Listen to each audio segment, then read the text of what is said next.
I had catastrophic diarrhea this morning. And I just found out that not everybody does. Here's how I found out. We moved. My wife and I moved to a new place. In the new place, the living room couch is closer to that bathroom than it was in the old place. So the second day we were there, I go in there, I do my thing. When I walk out, my wife is no longer sitting on the couch. She's now standing, holding car keys. And she goes, "Do you need to go to the hospital?" And I go, "For what?" She goes, "For what just happened in there." And I go, "What just happened in there?" She goes, "Is that normal for you?" And I was like, "I don't even remember what happened, so I guess so." She goes, "Jesus, how often do you shit like that?" And I was like, "Every day." She goes, "Oh my God, is there blood in there?" There could be, I don't know. I just go, "Blop," and I hit flush. She goes, "You don't look at it?" And I go, "Where am I supposed to look? It's everywhere. You want me to look at each individual piece?" No, I paint the bowl and then I wash it away.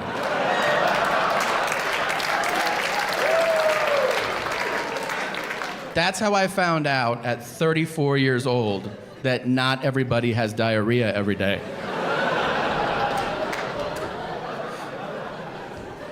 I feel like, wives have to get in one last jab, too. Because, first of all, this wasn't even an argument. This was a conversation, and she won the conversation, okay?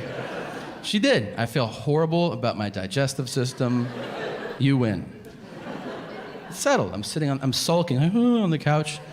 She's going to leave this day, right? And she stops at the door. She's leaving the house, and she goes, "You know you're probably going to die." And I was like, "Cool, babe, have a good day. I'll see you when you go home." Then I start thinking about it. I'm like, maybe I am gonna die. I just realized how fat I was by how winded I got from just doing those little motions.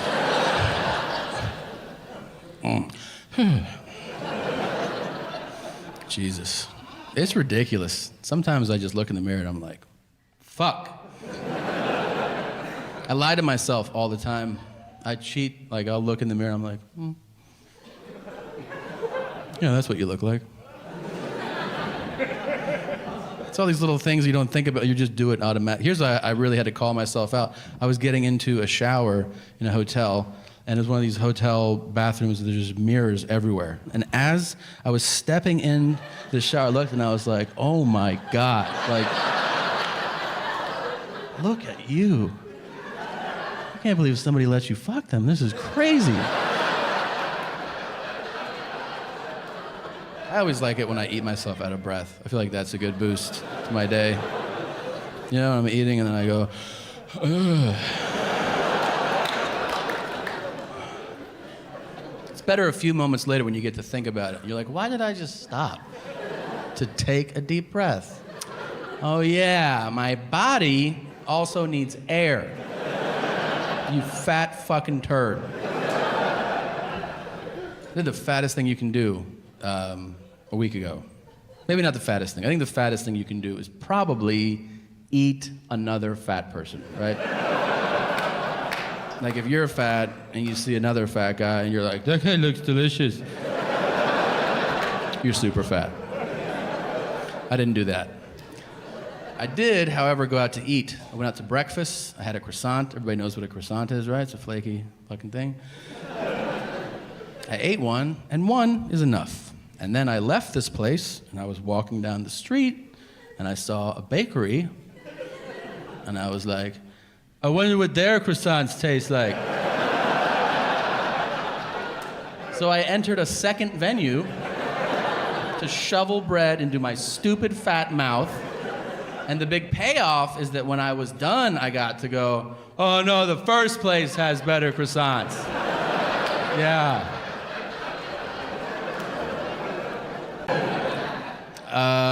I realized today that I need a hobby because my work day just started like now, right now. And here's the thing, it's not even that big a part of my day. So even if it doesn't go well, it's like, still a pretty good fucking day. Like it wasn't a bad day. It just, that part at work that for an hour just didn't go to my liking, and then I had a great day otherwise. Because my whole life is basically, it's hotels. Being in a hotel, just waiting for the show. Sad, right? I'm just waiting for the show to start. And you're like, what am I going to do? I mean, you can only jerk off so many times before you're like, all right, I'm going to do it again, but right now it hurts. I should find something else to do. I absolutely ruin hotel rooms. Like, if you stay in a hotel room after I stayed there, shit is gonna itch on you, okay? Just being honest.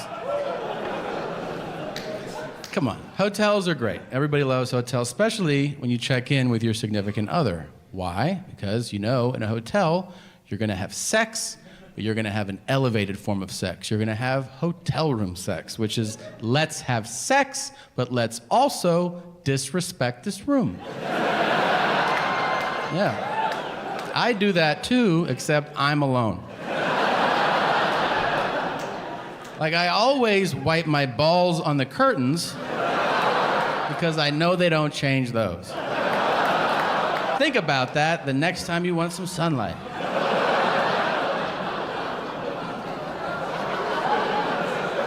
Or don't, just know that it's on your hand, you know what I mean?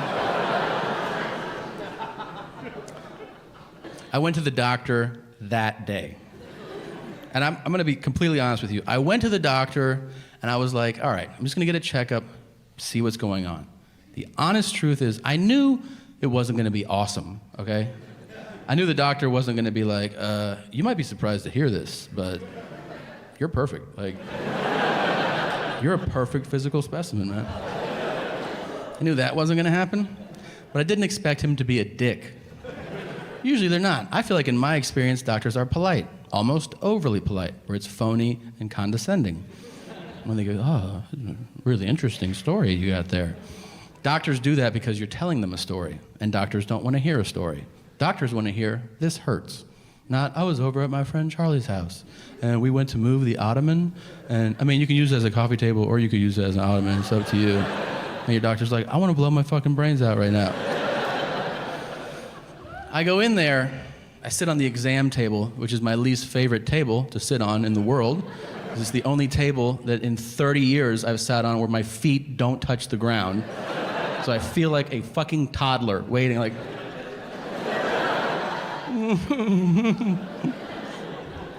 My doctor comes in, he doesn't say hello, he doesn't say good morning, he just walks in, he points at me, which is super aggressive, to start a conversation with somebody, like, hey man, you're like, hey, what's up, man?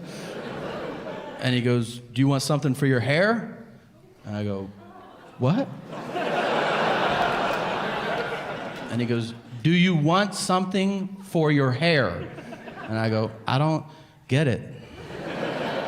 And he goes, has nobody told you that your hair's falling out? And I was like, damn. No. And he goes, oh, sorry. All right. Then he pulls my chart out of the slot, super dramatic, so that it makes a fucking noise. He goes, I'm like, and he goes, wow. And I'm like, really? Wow.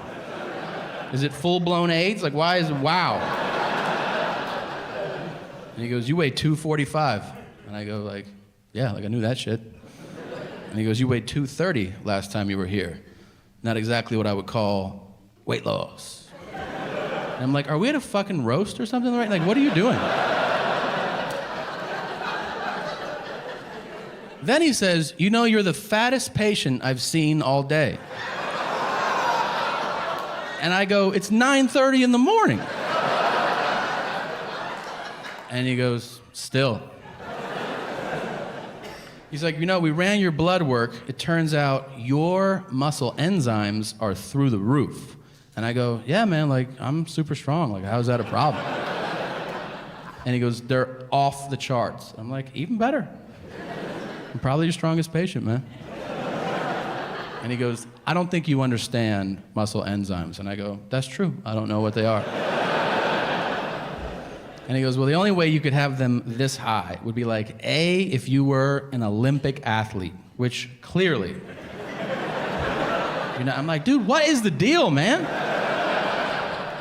And he goes, the other way would be if you were a cocaine addict.